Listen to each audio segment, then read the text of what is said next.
အားလုံးပဲမင်္ဂလာပါကျွန်တော်မနေ့က content monetization 2 အကြောင်းကိုရှင်းပြခဲ့တယ်ရှင်းပြခဲ့တဲ့နေရာမှာ in-string ads ရဲ့သဘောတရား ADS on reel ရဲ့သဘောတရား performance bonus ရဲ့သဘောတရားကိုကျွန်တော်နားလည်အောင်ရှင်းပြပေးမယ်ဖြစ်တယ်เนาะအဲ့တော့သူကဒီ content monetization 2ထဲမှာ3ခုစလုံးကိုသူပေးထားတယ်เนาะ2တစ်ခုချင်းစီကိုသူကပေါင်းစည်းလိုက်တယ်အရင်တော့ကဆိုလို့ရှိရင်ကျွန်တော်တို့ဒီ Facebook က in-string ads ဆိုလို့ရှိရင်လည်း in-string ads 2တက်နော် ADS on reel အတွက်ဆိုလို့ရှိရင်လည်း ADS on reel အတွက်တက် performance bonus ဆိုလို့ရှိရင်လည်းထုံးနည်း၎င်းတက်ပဲနော်အဲ့တော့ in-string ads ရတဲ့သူရှိတယ် ADS on reel မရဘူးနော် performance bonus နဲ့ in-string ads ရတယ် ADS on reel မရဘူး ADS on reel နဲ့ performance bonus ရတယ် in-string ads မရဘူးအဲ့လိုလူတွေအများကြီးပဲရှိတယ်ဒါပေမဲ့အခုနောက်ပိုင်းမှာ Facebook ကဒီ3ခုစလုံးကိုပေါင်းပြီးတော့ကဏ္ဍတစ်ခုတည်းကိုသူကစုစည်းလိုက်တယ်စုစည်းလိုက်တဲ့အတွက်ကြောင့်ဒီ content monetization tool ဆိုတဲ့အားကြီးပေါ်လာတယ်နော်အဲ့တော့အဲ့ဒီ content monetization tool ထဲမှာပါဝင်တဲ့ in-string ads ဆိုတာကဘာလဲနော် in-string ads ကတော့အရင်တုန်းကအတိုင်းအတူတူပဲ in-string ads ရဲ့သဘောတရားကကျွန်တော်တို့ video အရှိတွေနော် video အရှိတွေကိုသူက sporting လုပ်မှာ video အတူတွေမဟုတ်ဘူးအကောင်းဆုံးကတော့ကျွန်တော်တို့3မိနစ်အထက် video ပေါ့နော်3မိနစ်အထက်နဲ့10မိနစ်အောက် video ဆိုလို့ရှိရင်ပိုကောင်းတယ်နော်အဲ့လိုဗီဒီယိုဆိုလို့ရှိရင်တော့ပိုကောင်းတယ်ပေါ့နော်အဲ့ဒါကိုဒီဗီဒီယိုအရှိတွေကိုကျွန်တော်တို့ ratio လို့ခေါ်တဲ့ site တွေပေါ့အခုဒီကောင်မလေးနော်ဒီကောင်မလေးမှာရိုက်ထားတဲ့ဗီဒီယိုပုံစံမျိုးဆိုလို့ရှိရင်ဒါ download ဗီဒီယို 9:60 လို့ခေါ်တယ်နော် ratio ကိုလေနော်အချိုးအစားကို 9:60 လို့ခေါ်တယ်ဟောအဲ့လိုမျိုး 9:60 မဟုတ်ဘဲနဲ့ကျွန်တော်တို့ကအရင်တော့ကတော့ in-string ads မှာက ratio ကိုကျွန်တော်တို့ကဒီလောက်လေးနော် YouTube site လို့ခေါ်တဲ့16နော်16အချိုး6လို့ကျွန်တော်တို့ကတတ်မှတ်လို့ရတယ်ပြီးသွားပြီဆိုလို့ရှိရင်ကျွန်တော်တို့ဒါ YouTube site ပေါ့နော်လက်ခံတယ်ပေါ့နော်ပြီးသွားရင်ကျွန်တော်တို့ကဒီကောင်းကိုနော်ဒီလောက် site ပေါ့ sorry ကျွန်တော်ပြန်ပြပေးမယ်နော်ဒီလောက် site လေးမြင်းတောင်းကျွန်တော်တခါလေးလုပ်ပြပေးတာနော်ဒီလောက် site လေး1:1နော်အဲ့လိုမျိုး site လဲရတယ်နော်ပြီးရင်ကျွန်တော်တို့3:4ပေါ့နော်3:4 site လဲရတယ်နော်ကျွန်တော်စာလေးနဲ့တခါလေးပြပေးမယ်3:4လဲရတယ်နော်ပြီးသွားရင်ကျွန်တော်တို့4:5ပေါ့နော်4:5လဲလက်ခံတယ်နော်အခုနောက်ပိုင်းကကြတော့ဒီဗီဒီယိုအရှိတွေအတွက်ကို Facebook ဘက်က mobile app အတွက်ကိုဦးစားပေးပြီးတော့သူက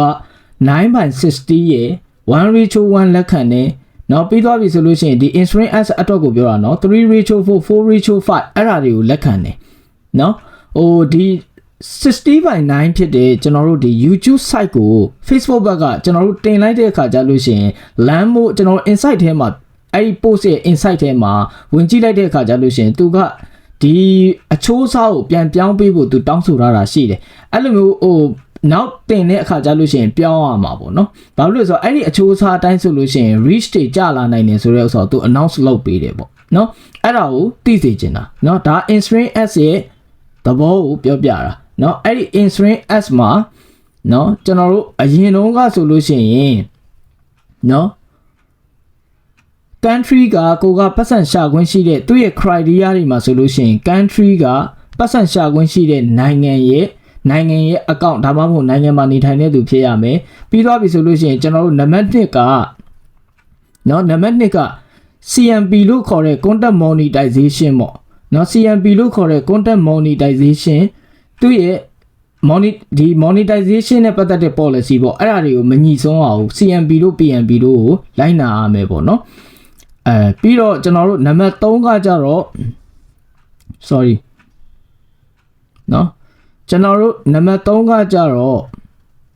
နံပါတ်3ချက်ကကြတော့ဘာလဲဆိုတော့ကျွန်တော်တို့ဒီ minute view ပေါ့ minute view က6000เนาะ minute view က6000ရှိရမယ်เนาะ minute view 6000ရှိရမယ်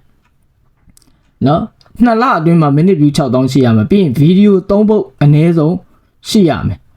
เนาะ video 3ပုတ်အနည်းဆုံးရှိရမယ်အဲ့ဒါတွေကဟိုပြန်ပြီးတော့ကျွန်တော်ဟိုစလေးနဲ့လည်းလုပ်ပေးမယ်နော်ဒါကဒီလောက်ပဲကျွန်တော်ဟိုပြလိုက်မယ်ကြာနေမှာစိုးလို့နော်အဲ့တော့ in-string ads ကအဲ့လိုသဘောတရားတွေရှိတာကိုဆိုလို့ကျင်တာသိသိကျင်တာနော် ကျွန်တော်နောက်ပြီးကြတော့ကျွန်တော် ADS on reel ADS on reel ကကြတော့ video အရှိအတူပေါ့ကျွန်တော် TikTok ကိုသူကအပြိုင် fight တာအပြိုင် fight တဲ့အတွက်ကြောင့် ADS on reel Facebook မှာဆိုရင် reel ဆိုပြီးတော့ပေါ်လာတာအဲ့ဒါပဲเนาะသူကကြတော့ဒီလိုမျိုးဒီကောင်မလေးဖန်တီးထားသလိုမျိုးဒီကို9/16ကိုဆိုလို့ရှိရင်ဒါက ADS on reel အတွက်တင့်တော်တဲ့အချိုးအစားနဲ့ဗီဒီယိုတင်မှုဖြစ်တယ်ပြီးသွားရင်ကျွန်တော်တို့ကသူကဒီ reel အတွက်မှာဆိုလို့ရှိရင်မိနစ်ကိုသူကသတ်မှတ်ထားတာက1မိနစ်နဲ့30စက္ကန့်ပေါ့မိနစ်60ပေါ့မိနစ်60အောက်မှာဆိုလို့ရှိရင်သူက reel တွေကိုရောက်မှာနော် reel တွေကိုရောက်မှာဒါပေမဲ့အခုနောက်ပိုင်းကဗီဒီယိုအရှိတွေလဲသူက Facebook ရဲ့ system က reel တွေကိုပဲရောက်တာတွေတွေ့နေရတယ်နော်တွေ့နေရတယ်အဲ့တော့ဒါပေမဲ့တူတော့မတူဘူးကွဲပြားတယ်နော်သူ့ရဲ့ system မှာ reel တွေကိုရောက်နေပေမဲ့သူကဗီဒီယိုအရှိဆိုလို့ရှိရင်ဗီဒီယိုအရှိပဲတင်တဲ့အခါကျလို့ရှိရင် title တွေရွေးလို့ရတယ်เนาะကျွန်တော်တို့ဒီစားတွေဘာတွေညာတွေ language တွေဘာတွေရွေးလို့ရတယ်เนาะအဲ့လိုမျိုးတွေရှိတယ်เนาะ ADS on reel အတွက်ဗီဒီယိုအတူအတွက်မှာကျတော့ကျွန်တော်တို့ title တို့ language တို့ရွေးစရာမလိုဘဲနဲ့ကျွန်တော်တို့ဒီစားနဲ့ပဲတွားလို့ရတယ်ပေါ့ဘယ်လိုပြောမလဲဒီ description ပေါ့ဖော်ပြချက်ပဲရေးပြီးတော့ကျွန်တော်တို့တင်လို့ရတယ်เนาะအဲ့ဒါလေးကွာတယ်ပေါ့เนาะဒီ performance bonus မှာကြတော့ကျွန်တော်တို့ကအရင်တော့ကသူ့ရဲ့ performance bonus ရဲ့သဘောတရားကသူက season နဲ့ပေးတာဒီတစ်လအတွက်ဆိုလို့ရှိရင်ဒီတစ်လအတွက်ပဲပေးတာ2လအတွင်း3လအတွင်းအဲ့လိုမျိုးပဲပေးတာเนาะနောက်ပိုင်းကျတော့ bonus ကိုရတဲ့သူတွေကဖြစ်လာတဲ့အခါကျတော့unlimited ဖြစ်သွားတဲ့အခါမျိုးရှိတယ်နောက်ပိုင်းကျတော့မှအခု DCM နဲ့ကိုပေါင်းထည့်လာတာเนาะဒီ performance bonus မှာကျတော့ဘာတွေပါဝင်လာလဲဆိုတော့ video အရှိတွေအတွက်ပါမယ် story အတွက်ပါမယ်ပြီးရင်ကျွန်တော်တို့ဒီ ADS on reel ဖြစ်တဲ့ဒီ video အတူအတွက်ကတော့မပါဘူးเนาะမပါဘူးเนาะပုံတွေအတွက်ပါမယ်စာတွေအတွက်ပါမယ်အဲ့တော့ဒီ3ခုစလုံးမှာပါဝင်တဲ့ကျွန်တော်တို့ကဒီ3ခုစလုံးမှာပါဝင်တဲ့အရာတွေအားလုံးကိုကျွန်တော်တို့ခြုံငုံပြီးတော့ကြည့်လိုက်မယ်ဆိုလို့ရှိရင်ဒီ content monetization ဒီကို Facebook မှာတင်နေသမျှစာကလည်းပတ်စံရမယ်เนาะစာကလည်းပတ်စံရမယ်ပုံကလည်းပတ်စံရအောင်မယ်ကျွန်တော်တို့ဒီ story လို့ခေါ်တဲ့အဲ့ဒီ story တွေတင်လို့ရှိရင်လည်း monetization အောင်ရင်ပတ်စံရမယ်နောက်ပြီးရင် video အတူတွေတင်ရင်လည်း ADS on reel ထဲမှာအကျုံးဝင်တဲ့အတွက်ပတ်စံရမယ် video အရှိကိုကဖန်တီးပြီးတင်ရင်လည်း insurance ads တွေပတ်စံရမယ်เนาะအဲ့ဒါကိုသိထားရမှာဖြစ်ပါတယ်เนาะအဲ့တော့ကျွန်တော်ဒီနေ့ lesson မှာကတော့ဒီ content monetization နဲ့မှာပါဝင်တဲ့ insurance ads ရဲ့အကြောင်း ADS on reel ရဲ့အကြောင်း performance bonus ရဲ့အကြောင်းကိုဒီ free course မှာအသေးအနည်းငယ်ပေါ့နော်တည်တင်တဲ့လောက်ပဲကျွန်တော်ဖော်ပြပေးလိုက်တယ်ဒီလောက်သိရင်နားလည်ပြီရပြီเนาะ free course မှာ normal user တယောက်အတွက်ဒီလောက်နားလည်ရပြီတချို့တွေကဒါဒီသဘောတရားတွေကအစနားမလည်လို့ဒါကျွန်တော်